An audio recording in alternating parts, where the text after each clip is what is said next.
Welcome back to Sahara TV. My name is Rudolf Okonkwo. This is the Skype call segment when we give you the chance to give us feedback on some of the topics we've been discussing. And today we've talked to Tunde Bakare, Pastor Tunde Bakare, on Nigerian politics and what he thinks about issues like the proposed 3-kilometer church hall that the Redeemed Christian Church will be building in Nigeria. We also spoke to Raymond Lothar, who is a scholar on Egypt, and he talked about the options for people in Egypt. A few minutes ago, we spoke to Frank Mba, who is the police spokesman for Nigeria, and he talked about all the issues around police activities and the challenges they face in the country. We are going to talk to our Skype callers who are waiting, but before we do that, I have a special guest here with me in the studio. I have Dr. Bunmi Aborisade, who is a senior lecturer at Babalola University in Ado-Ekiti. Okay, Ado-Ekiti. Welcome to Sahara TV. Thank you very much for having me. Now, you were here with us for a while, and you disappeared. I didn't know you went back to teach in Nigeria. How has the experience been like? It's been very, very interesting. I left the United States about a year ago, September actually, and I've been teaching in my hometown, Ado-Ekiti, with SaharaTV University, and the experience has been very, very good. I guess that's a private university. It's a private university. Okay. Yeah. So you are not on strike now? No, we don't go on strike. You don't go on strike? Yeah. All right.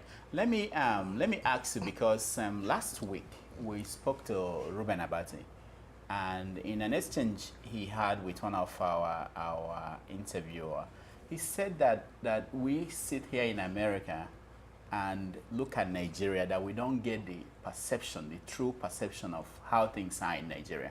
You've been here and you've been in Nigeria for almost a year now. What are the differences? What were you not seeing when you were here?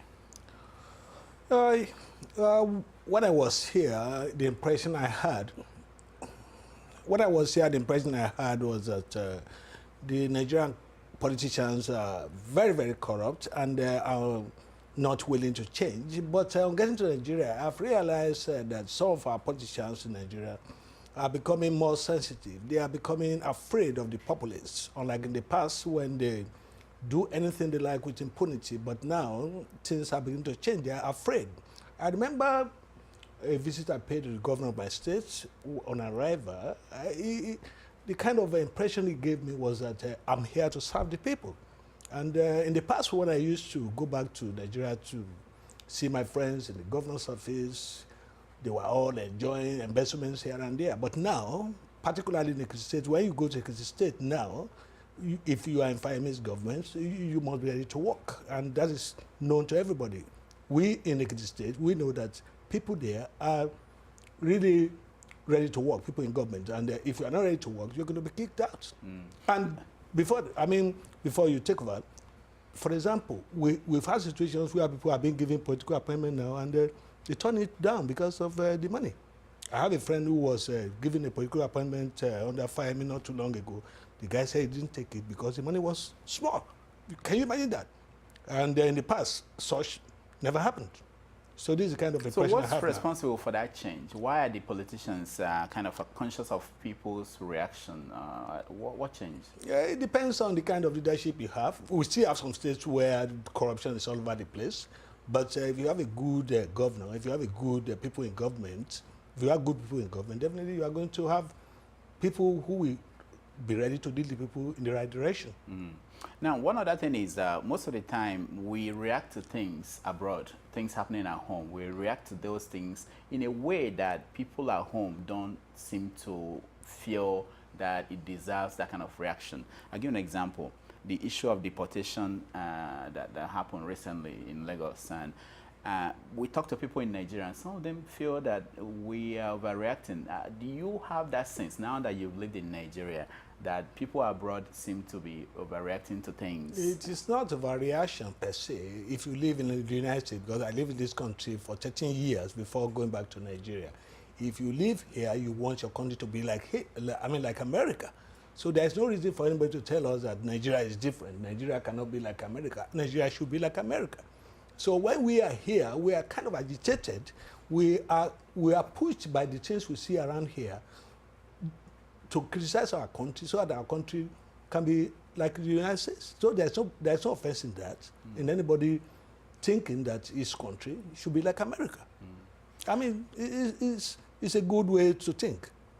Now, for many people who are thinking that, you know, going home should be an option for them at one point or another, what are the pitfalls? What are the lessons you've learned? And what advice will you give to those who are thinking in that direction? Well, my advice to those planning to go home is that if you don't have anything to do, you better don't go, because you're really going to suffer. Things are not easy back home. I've been there now for the past 1 year, but the advantage I have was that there was a job for me before I went. I got there, I was employed as a senior lecturer at Alpha University, and so far, so good, no regret. But if you are the type that just want to go to Nigeria to go and because your friends are in government, because you know Mr. This, Mr. That, you will be disappointed and you probably might want to come back. So, so the key thing is you must have a job. You must have something doing. Yeah. What about what kind of adjustment did you have to make, you know, living here to get in there, you know, in terms of cultivating yourself back into that kind of environment? Yeah, the kind of a situation I found myself when I got here was that I told myself I needed to limit my interaction, my expenses. On getting there, I made my people realize that it was on the usual visits. Unlike in the past when I go for 1 month, have some money on me, spend anyhow and come back. But this time around, I am going to be here, I mean, permanently. So I needed to curtail my expenses. So what I did was that unnecessary interaction, unnecessary friendship, unnecessary expenses, everything was cut off. So I relied basically on my salary and got so good. 25th of every month, our salary has been regular at Available Investing. 25th, your salary is always there. So I had no problem of cash. I was living within my income. So anybody that wants to go there, if you go there, if you have a job, you have to live within your income. You don't have to live as if you have come from America with dollars, change your money, spend anyhow. No, you have to curtail that. Do you get paid what other lecturers are being paid on the lecturers on your level? You get paid the same thing? Oh yeah, we get paid the same thing. And you leave, it's enough for you to live? Yeah, it's okay for me. If you at Alpha University, if you live on campus, you're okay. Lights, 24 hours, water. I mean, but when you go out, there's going to be blackout, there's going to be all sorts of things. But when you're on campus, it's like you're here. Now, we are going to talk about the situation in educational situation in Nigeria and the ASU strike and everything, but I want to get our viewers involved in our conversation. Unfortunately, I don't have their names, but okay, all right, I understand that we'll go to them later, but when I get the list. Okay. Now, let's talk more about, so you're, the school where you are, you have like 24 hours. And yes. You have, so how is that possible? It's possible because there is a standby generator when NEPA takes its lights, and the generator is just going to kick in. So that's it. So how much do students pay there? I understand that private universities in Nigeria, they charge very high rates. Do you know how much they pay? Well, that varies, and I'm not in the position to tell you the amount they pay, but all I know is that they pay more than more than the public universities, but I don't know exactly what they pay, but it varies from department to department. Yeah.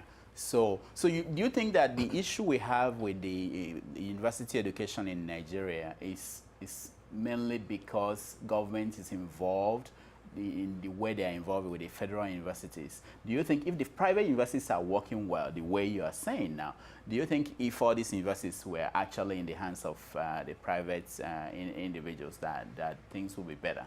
Well, from the experience so far, I think the private operators of our universities are better because they are up and doing. They are all over the place to ensure that their university, their university products come out better. But when you talk of government, you know our attitude to government property in Nigeria. When you say this is a government university, teachers can do whatever they like. students can behave the way they like. But in private universities, no, there are restrictions. You can imagine most private universities, you cannot go out. In my university, for example, as a student, if you want to go out, you need to seek an exit. You have to take permission. You can't just go out like in the public. In the university? Yes, in the universities. Wow. Yeah. So the issue of whether it is a private university or a government university does not arise, particularly when it comes to the issue of discipline.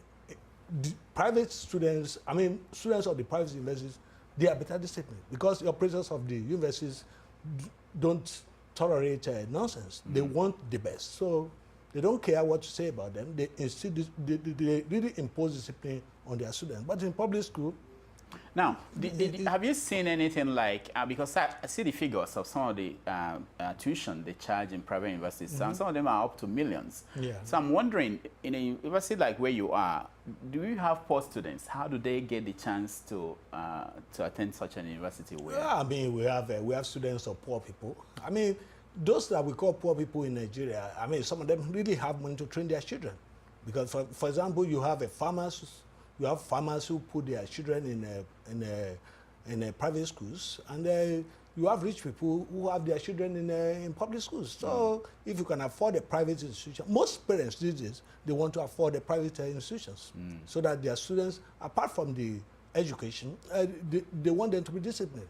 Because most of our students in Nigeria are not disciplined at all. Most of them, particularly in public school. For example, students in public school, they can decide not to come to class, but in the private school, if you don't come to class, you are going to be questioned. Yeah, that worries me because I thought universities where you should be free. Because I feel I'm worried because we read a story about one university, a Christian university in Nigeria, where somebody was suspended for missing church service. Are you not concerned that that is the only way we can enforce discipline if we have to get people to get sleeps before they leave university? It depends on the operators of the university. There are certain things we do at SaharaTV Rudolf University that I was not used to. But when you get to any of these private universities, they give you their rules and regulations. You will now make up your mind whether you want to work there. For example, in my university, if you want to come to class, I can't even go to class like this because there's no tie. Because the founder said everybody must be in suit, everybody must be in tie. So who are you then? Professors and students? Yes, not students. Students they have to dress well anyway. Are they allowed to wear jeans? No. They don't do that. They really define the kind of outfit they have to put on. And even the lecturers, you have to be in suit. Because in our university, we are not only there to teach, according to the founder, we are also there to mold characters. Because things have gone very bad in our country. So the private operators, they are beginning to bring back the lost glories of our universities. So in my university, if I need to go to the lecture room, I have to be properly dressed. As I'm here now, I'm not properly dressed. Because if I need to go and teach, I have to put on my tie. So that's it. That's different. When students see you, they will emulate you as their lecturer. Now, for the graduates of schools like where you are, how do they do in public when they finish school? Do they have advantages over graduates from other schools? We are going to, we will be turning out our first graduates soon. They have done their final examination. They'll be graduating in October. Okay. But for example, in my department, the department I head, media and communication, I don't see any reason why they should not be able to compete favorably with graduates from other universities. How are they going to do it? They were in the universities throughout the session. Other universities, because of the lackadaisical attitude of the people in government, the universities have been closed down now for almost, for months. But when are they going to study? But in my university, no way. You cannot disrupt the activity of the school. When the school is going to close in June or August, it must close June and August. Nothing is going to disrupt it. And if they must go on holidays, they go on holidays. If they have to be in school, they be in school. I take it that you are not a member of ASU. Private universities are not members of ASU, yeah. But we do sympathize with them. we sympathize with them. Now, you are the author of this book, Citizen Reporters. Yes. And you teach media studies, I believe. Media and communication. Communication. Yeah. So let's talk about the media in Nigeria. What do you see when you look at the media in Nigeria? The media in Nigeria is, I know we have gone through our difficult times, because during my time as a reporter, I mean, it was a very tough period. But this time around, our media has actually developed, but unfortunately, whatever you have in our media today is a reflection of the society itself. I remember I was listening to the Commissioner of Police on Sahara Reporter, and I was saying that there is no profession without, without its own problem. So also in the media, I mean, there are still problems, but I still believe that Nigerian media is becoming vibrant, and there is still going to be more vibrant. Yeah. Mm. So you think that we have any chance of the media playing the role they played during the military era? Because there's corruption, and it continues to be an issue in Nigeria, and even in the media.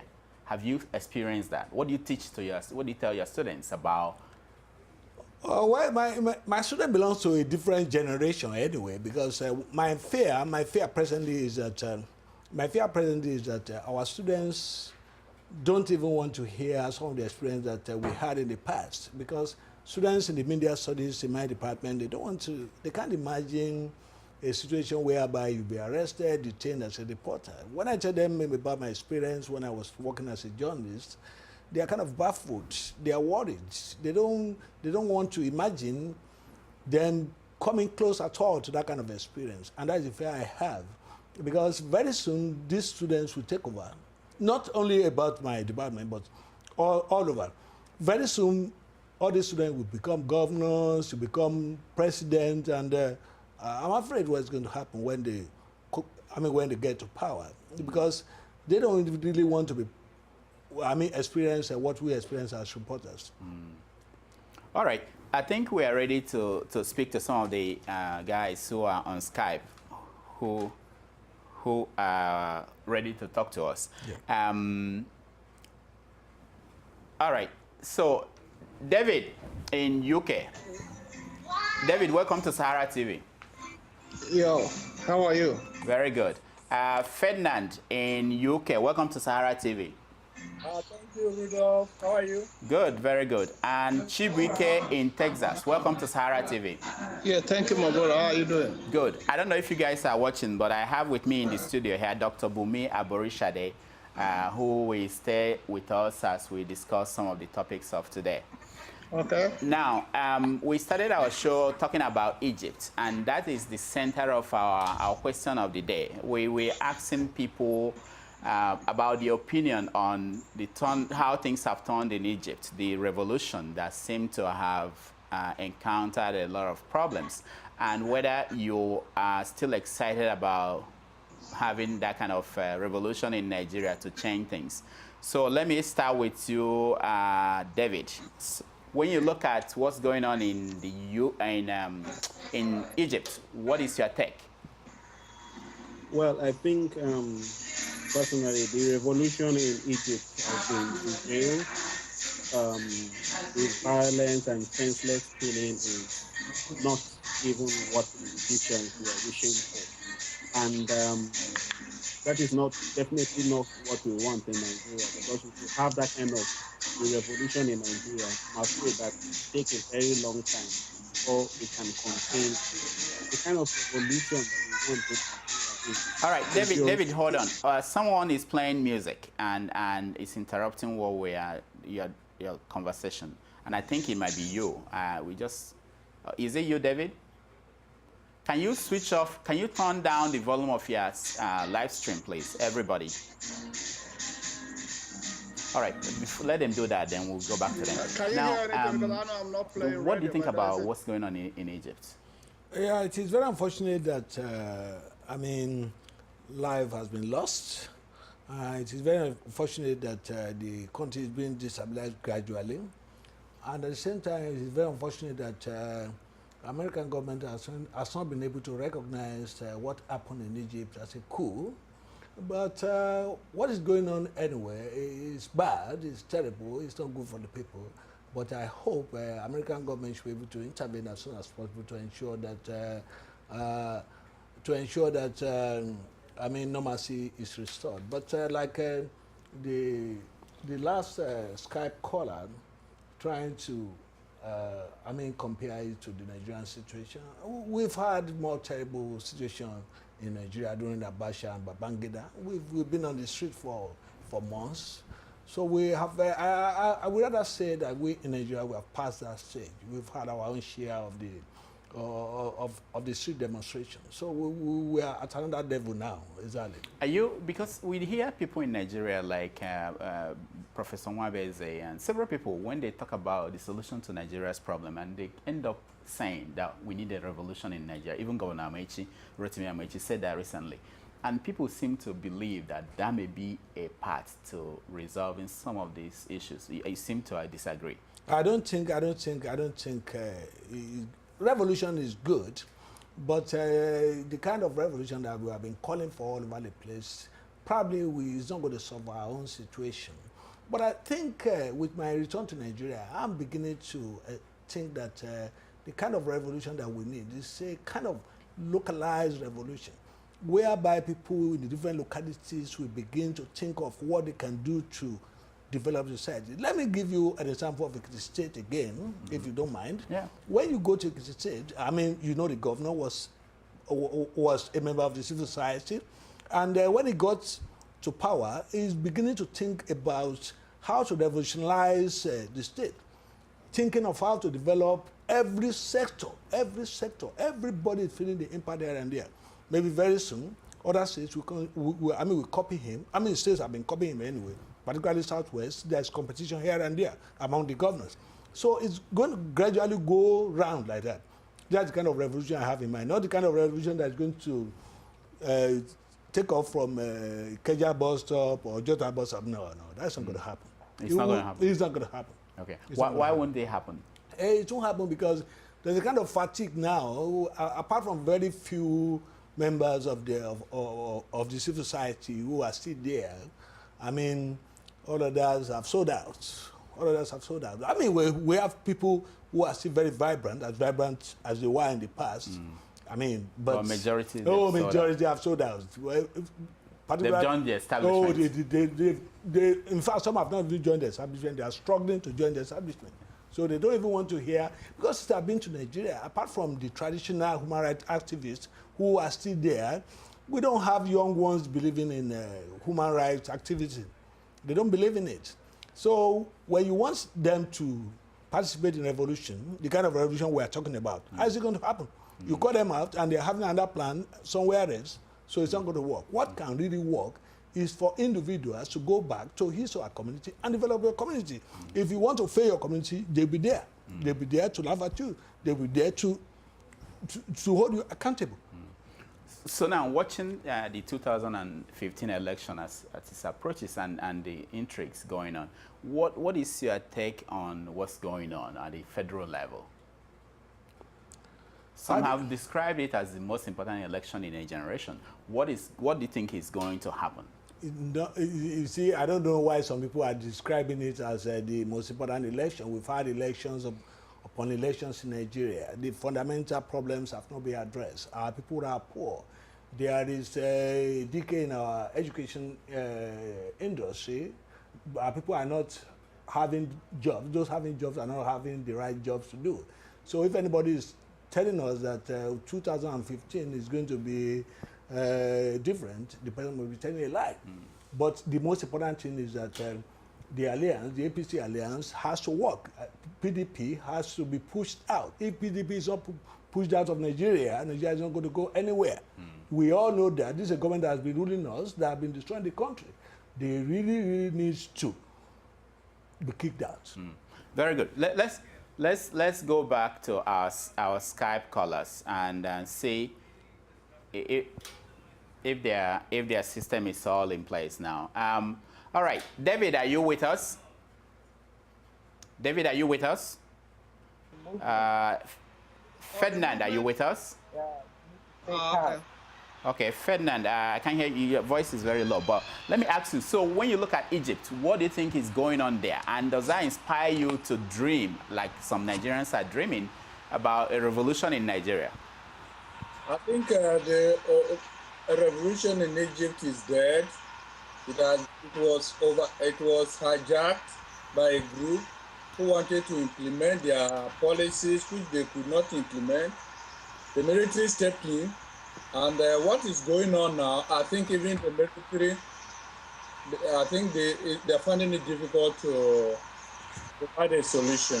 That's not the dream for Nigeria. That's not our dream of a revolution in Nigeria. I don't think. What kind of revolution are you looking forward to in Nigeria? The thing with Nigeria is that the structure of government. Yes, sir. The structure of government seems not to accommodate some type of revolution. Take, for instance, there's a revolution on the street, people moving, people calling for change, there's a change. Who will take over?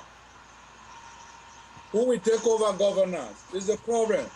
The institutions are not strong enough to accommodate a revolution. That's the only fear. All right, let me come to Chibuike. Chibuike in Texas. Chibuike, welcome to Sahara TV. Thank you. So, what is your take on what's going on in Egypt? Well, what is going on in Egypt? If you can look at it, it's more like something that is going on with, as in a mind of people come together to work for a goal. But I don't think something like that, for us to get that kind of revolution in Nigeria, I don't see it happening because we are too tribalistic. We are too this, we are too that. Because if you can come out and say, okay, let us unite and do something like that, I don't think it's going to work. Because the Nigerian system we know. The Nigerian system we know. The Nigerian system we know is not going to work at all. It's not going to work because people is going to say, I'm from the Igbo, I'm from the Yoruba. Then if you conclude everything, who's going to take the head on everything? So I don't think, we don't expect to see that. And the shedding of the bloodshed, we don't expect to see it in Nigeria. I'm just being honest to you. David, are you there with us? Yes, I am. So, there was something that shocked me, like the military and the police, they were killing the Muslim brotherhoods. And they will kill 800 today, the next day they'll come out again and they'll kill more and continuously. How is that happening, and can that something like that happen in Nigeria? Well, I think the military, in my own opinion, they're trying to stamp their authority. They're trying to justify what they've done. In my mind, I think that's a coup. And the Muslim Brotherhood have said that they don't agree with what has taken place, and they're going to demand their mandate back and win their mandate back from the military. And the military is trying to send a strong message to the Muslim Brotherhood that, look, we have taken over and we are in charge. In Nigeria, I don't think that kind of senseless killing can go on, like can take place like that. Yeah, a few people might lose their lives and all that, but I don't think we have reached that level of inhumanity yet. We don't have what it takes, and God help us. I pray we never get to that stage at all. Okay, I will come to him. Let me ask you. So we have a guest here who came earlier on, and he spoke on Egypt, Raymond Lotta. He said that U.S. has blood on its hands in Egypt because they were backing the military. Do you think what happened in Egypt now will change the perception of the United States in Arab world, or is it building on what is already there? Well, I think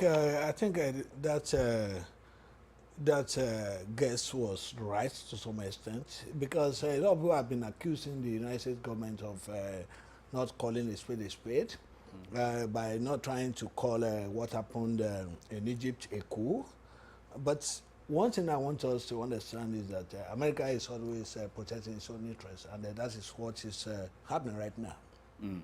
All right. So I understand that we have a fourth guest. I didn't quite get your name, but can you introduce yourself and tell us what you think about what's going on in Egypt?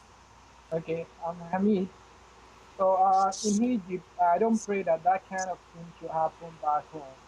So although we are too divided for it to occur, what the military has done is that they name They give the dog a bad name in order to be able to kill the dog. They've been able to give the revolutionists, they've been able to give them the name of Muslim Brotherhood so that they can easily kill them and massacre them the way they are doing.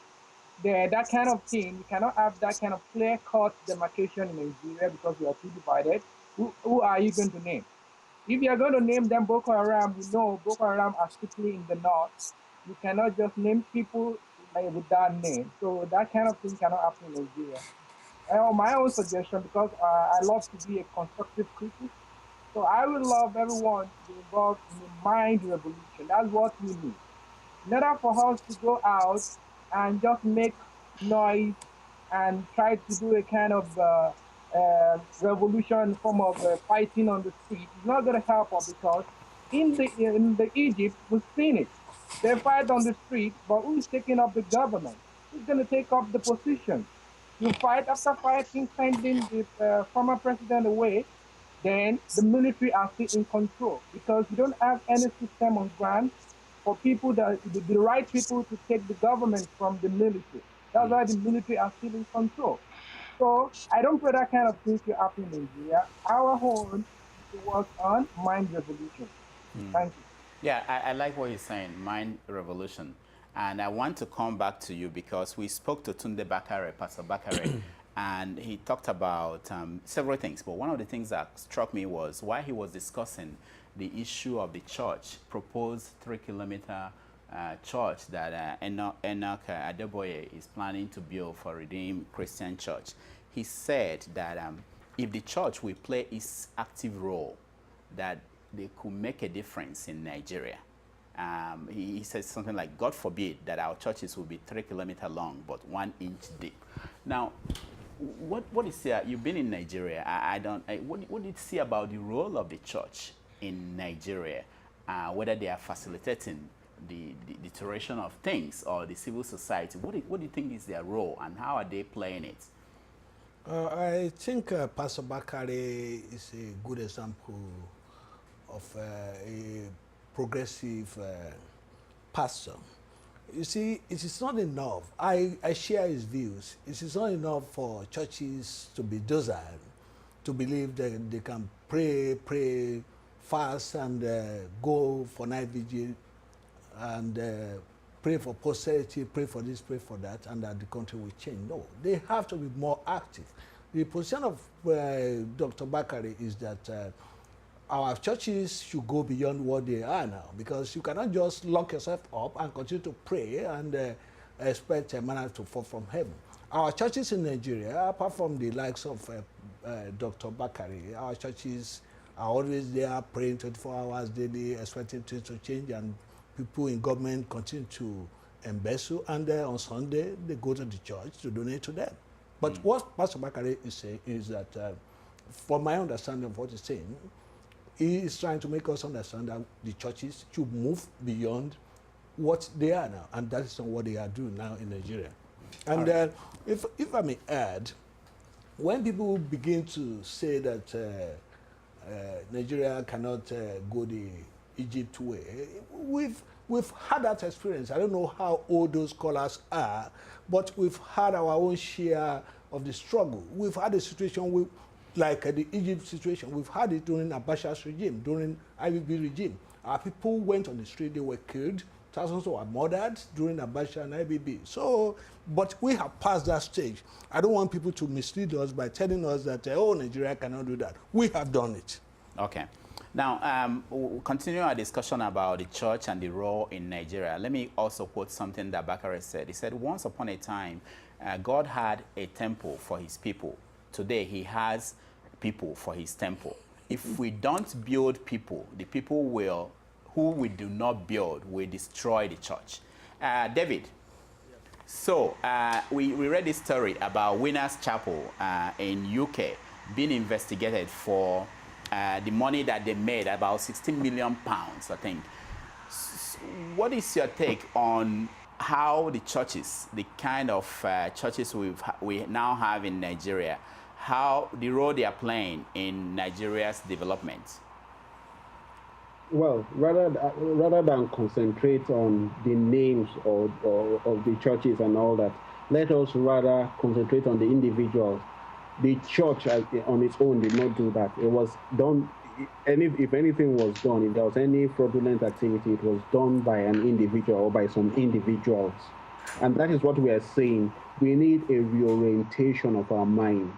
I mean, if you go, if you I mean, I lived in Nigeria for a long time. You know, the kind of things you see around you. A lot of people want to be like the people that they see around. They want to drive the latest car. They want to live in the mansion, in the biggest mansion, and all those things. So, irrespective of their position, they could be in the church, in the mosque. I mean, some of the I dare to say some of the wealthiest people we have in Nigeria who have acquired their wealth illegally are probably some of the most religious as well. We have some of them tying turbans around their head with long beards and all that, and we have them some with cassock and white collar and all those things. But these are individuals. They claim to be representing the church. They claim to be representing the mosque or the Islamic faith or any other, even the traditionalists as well. People no longer have common sense. They don't. All they do think of is their own selfish gain, and it's human. It's human, but for the fact that you name the name of God means that the Spirit of God should direct you. I am a Christian, and I believe in the Spirit of God directing you. I believe that nobody is beyond making any mistake. People do make mistakes and all that, but you should be able to take correction, and you should be able to make amends. It's not like that you make a mistake and you try to cover it up, as a lot of our so-called men of God do. And I think, of course, because we have a proliferation of churches as well, and places of worship, mosques and everything, we cannot really distinguish sometimes. Well, we can't distinguish, but with the seed, you also have the chaff. All right. We need to separate the two. Yeah, let me stop you there. Let's go to Ferdinand in UK. Ferdinand, let me also read another quote from Bakare. He said, I pray that the whole people that will fill the 3-kilometer church will be part of the righteous that will exalt the nation, and not the hungry and the mobs who think they can just go and pray and things will change. So what do you think is going on between the church, the people, and our role as citizens of a country? I think the church, if we take the church as one, we can say the church is the developing Nigeria. The church is not what was practiced in the Bible, in the Old Testament and the New Testament. We have the prophets. None of the prophets was ever close to any of the kings. Look at Prophet Elisha. He had a fight with Ahab. He wanted to run away. God said, you must not have the men of God today are closer to the leaders, the rulers. I won't call them leaders. I would prefer to call them rulers. They are closer with the rulers than the people. But in the Bible, the men of God, the prophets, were closer with the people than the kings. So there's a problem with the church. But in this way, we can look at two segments of the church: the old church and the new church, or what you call the prosperity ones. The prosperity churches seems to be, they appear to be too romantic with the government. They appear to be underdeveloping the country. They are taking away from the very poor people and accumulating to themselves. If you take away from the people, you accumulate to yourself, sit on it, budget, fly over the world, while your people cannot even eat one square meal. You are impoverishing the people. So most of the prosperity churches, I think are using their instrument of religion to impoverish the poor. I can't judge them. It's only God that we judge. All right. Let me come to you, Chibuike. Bakare said that, he was talking about people that raise billions, and he said that nobody compelled them, nobody forced them to donate money to the church. And he said that I wish, talking about Adeboye, I wish him well. Do you think that the fact that nobody is forcing these people to donate this money to the churches, that it should end there, especially when we don't question how they got this money that they are donating to the churches? Well, that is where our problem comes. In Nigeria, because of the Christianity, now I'm a Christian, don't put it, because of the Christianity, those pastors we have in Nigeria, those people are very, very intelligent and brilliant. When I'm saying intelligent, those people are very smart. They use the word Christianity to enslave so many people. Because of the way we were being brought up back home. If you had this, you're doing it for God. You understand what I mean? Those people are very intelligent. So they do those things to tell you that you are doing this for God. But I need to be honest with you. They are still, I call them political Christians, because those people are not doing the right thing. I need to be honest. I'm not trying to condemn anybody. The 1,001 people in the church, about 90% are going off hungry. Once any person they see that is wearing a nice suit, a nice shoe, and the topic in the altar is gonna change, they're gonna start praising around those people. And they, for the right of the things, the pastors and the preachers, they're not supposed to be politically inclined. They're supposed to be right. They're supposed to represent people. When I saw it on the internet, I didn't see. They say that people have to donate 1 billion. I said, how can somebody donate 1 billion? You have 1,001 people suffering in Nigeria. That is why I don't have the money yet. But if I have the money, I won't even do that. It's better I go to the motherless babies home to know what I'm gonna do than giving it to my people. Okay, let me give you another instance. I'm not trying to drive you away from this. Talk about I need to use one pastor as an example. They have pastor of these people that always say fire. No, people always wear apron or something like that. I don't know the church. I've forgotten the name of the church. But his name is Moko, Pastor Lazarus Moko. He told his members that the apron is going to cover them on anything, on any bloodshed, on anything. Why are we deceiving these people? You brainwash these people. You try to... This is just a pure, clean fraud. I'm being honest to you. I'm just being honest. This is a complete fraud. You know that they don't have you. You try to siphon them and use your sweet mouth and get everything for them. It doesn't work that way.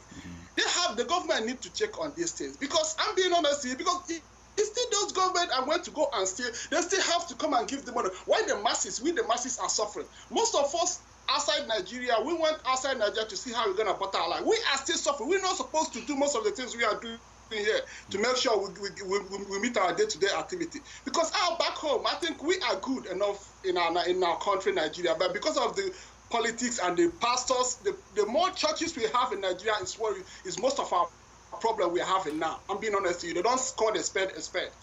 All right, thank you. Let me go to you, Ahmed. I don't have an idea where you are. Can you tell me where you are and actually your exact how to pronounce your name, because I didn't get you when you said it last time. What's your name again? Ahmed. Ahmed. Okay, where are you? I'm presently in Fargo, North Dakota, United States. Oh, North Dakota. Okay. So what is your take in what we're discussing? Okay. From my own point of view, I realize that the church, they have a good potential to develop the country, because they have this access to getting money, donations from people. But to me, they've not been doing what actually have impact on the life of the masses. And going by building a church of 3 kilometers, I believe that is a kind of their own shelter for worshiping. And also going by building schools, they've been trying to build schools, but these schools are private, and we know they are still unaffordable to the masses. And other things that I would like to suggest to them is, why can't they do something like housing for the people, at least for their own congregation?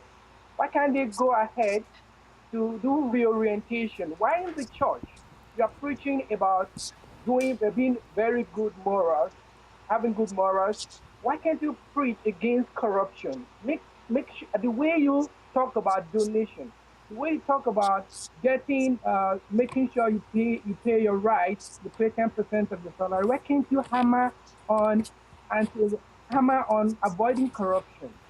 Why can't you question people that bring money to you before you take it from them? Because if a member, a youth in your church sees that the people that you actually celebrate are people that give money without you questioning them. And some of these people, they actually get the money from a very ridiculous sources. And you didn't question them, but you applaud them, you celebrate them. You are telling the youth indirectly to also do the same. I think that is why the need to question where the money comes from by the church. The church needs to question that very well. And I always look at it. Maybe my perspective is different. I believe our invited guest is in a good position to answer that kind of question. You in the church get donations both from the poor and the rich to build schools. But when you establish these schools, it's only those that can afford it that are able to go there. Yeah, to take money from it. That's good. I mean, I will stop you there. Yeah, your school, is it owned by a church? No, not by a church, by an individual, Chief Affair Balola. Okay, all right.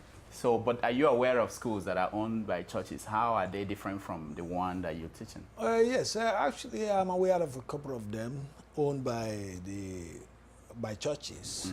Well, yeah, I don't have a problem with anybody donating money to churches.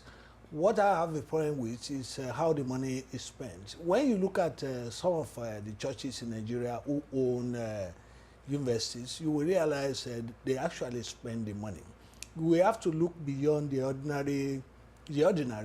We shouldn't just look at them as people collecting money and pocketing it. For example, I'm not a member of Redeem, but when you look at Redeem, they have their own university. They spend money. They employ people, and they provide accommodation on their campus. They spend a lot of money. Probably that is how they spend the money donated by the different donors.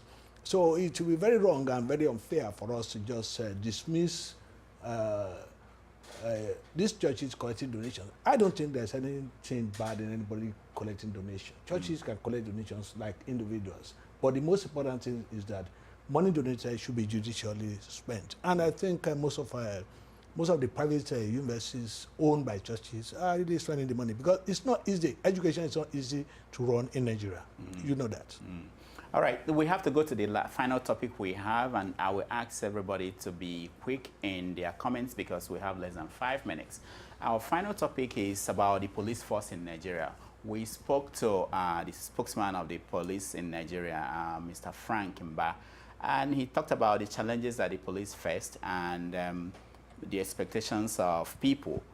When he was talking about corruption, he mentioned that corruption is something that is universal, that it's not only in Nigeria that we have corruption. And that's a very common thing we hear, especially when people in power in Nigeria are trying to respond to challenges that people are posing to them. They always make that reference that these things happen everywhere in the world.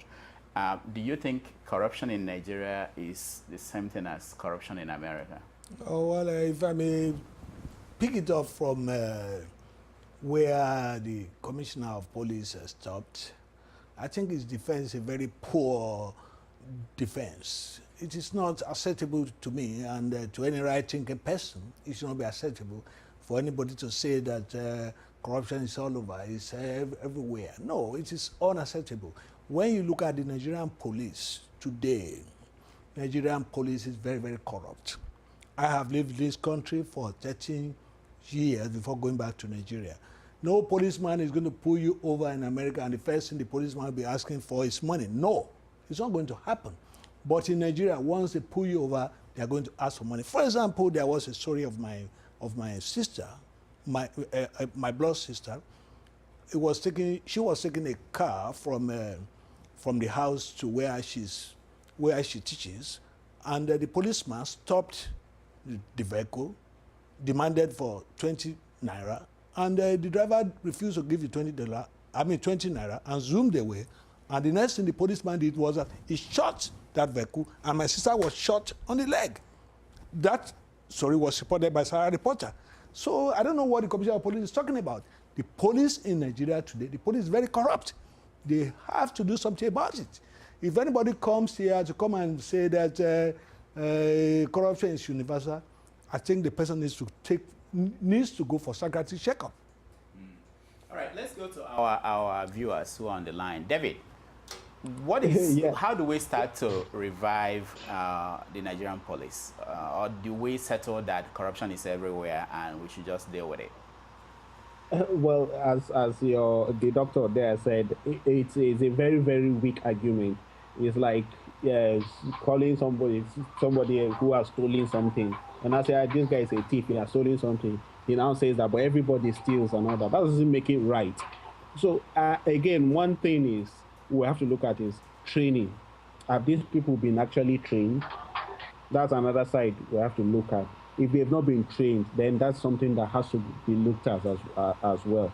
But again, appropriate punishment in the advanced world and all that. It's not like some of those people don't want to take bribes. One, some of them are well paid. Well, they are well paid and all that, but that may not really be a reason as well. But there are also deterrents, because if you collect bribe and you're caught, and then you'll be dealt with. But in Nigeria, it's not the case. Fine, some of these, the ones that were caught on tape and all that were dealt with, but that's just a drop. In fact, that's not even a drop in the ocean, if I may put it that way. So you have to put in measures to deter people from doing evil. Everybody has that inherent tendency to do bad, but there are checks, either within you or without you. If these checks are put in place, and then some of these things can be reduced, not totally eliminated, but can be reduced to the barest minimum. But to say that it happens everywhere in the world is neither here nor there. That's my take on it. They are not armed, yet they are able to maintain law and order. What is going on that in Nigeria we have armed police officers? Instead of being able to maintain law and order, they shoot citizens. What kind of advice can you give to someone like Frank Mba, who is a spokesman for the police? And I'm sure he's watching now. So what will you say to them about what they need to do to revive and fix what is wrong with the police force in Nigeria? Are you there, Ferdinand? Yeah. Okay. So I believe that these policemen, both on the street, in their offices, they appear not to be accountable to anybody. There should be accountability. The man on the street should be accountable to somebody. He should know that whatever action he does or he doesn't do, he will be held liable and accountable. They behave, even in the police stations, as if they are not accountable at all. That's one thing. Then, yes, their recruitment, the way they recruit the people, wherever they get their men, look at the way they get. It seems they've not gotten it right. They should get it right. Because no matter the amount of money you pay to somebody, if you want to be dubious, it will be dubious. Okay, all right. Thank you, Ferdinand, because we have to really go. Let me go to you, Chibuike. You are in Texas, and you see how the police force in Texas is different from that of Nigeria. Where do we start? Chibuike? I think we've lost Chibuike. I mean, let me come to you finally. So in North Dakota, what's the difference? What's the difference between the police force you have there and what we have in Nigeria? Thank you for that. Actually, when you are moving on the street, you see the police vehicle coming to you. You are happy. You are very happy to say hi. You know, in Nigeria, it's otherwise. You see a police, you become afraid. I think they need to do a lot of things back at home. The excuses that the commissioner, I don't know, the police spokesman, spokesman talk about, it actually does not hold water at all. It's actually not. It's actually adult. That's not be an excuse. I think I will be able. I can suggest some things. If you actually want to test, if you actually want to prove us wrong, you should go ahead to make a kind of undercover police to investigate the level of corruption going on the street by the policemen. And also, they should also encourage people to report issues. People are trying their best to report them, but they're gonna be like fed up when things are not handled properly. Instead, at the hands of affairs, those in Abuja, they're like very sound, they are upright. But we are talking about people on the field. The people on the field are saying they are doing different things entirely. That is why it needs to come down to the street and see what is actually going on. People see police, we see the police as enemy. Sometimes you even prefer to run towards a tiger rather than going to the Nigerian police. That is the situation, that is the scenario on the field. You see, if you start giving an example, we cannot finish. Yeah, we can't go there now because we are really out of time. But thank you so much for your contribution. I really want to thank David in UK, Ferdinand in UK, Chibuike in Texas, and Amid in North Dakota for joining us today. Thank you, guys. It's my pleasure. Now, before we go, I can't leave you here. I can't let you go before asking you, what do you tell people in Nigeria about life in America?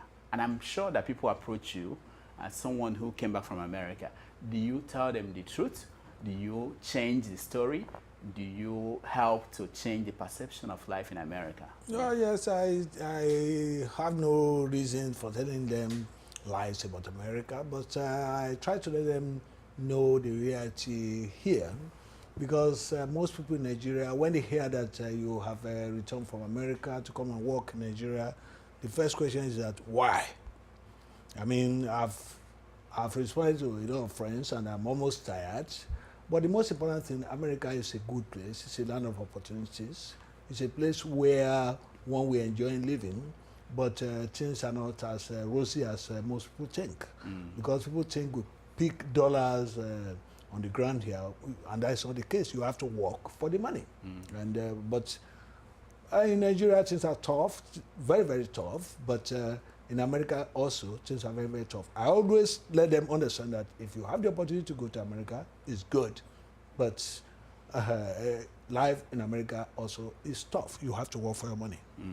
All right, that's it for today. We are going to end it. This is the book, The Citizen Reporters by Dr. Bunmi Aborisade. Thank you very much. Okay.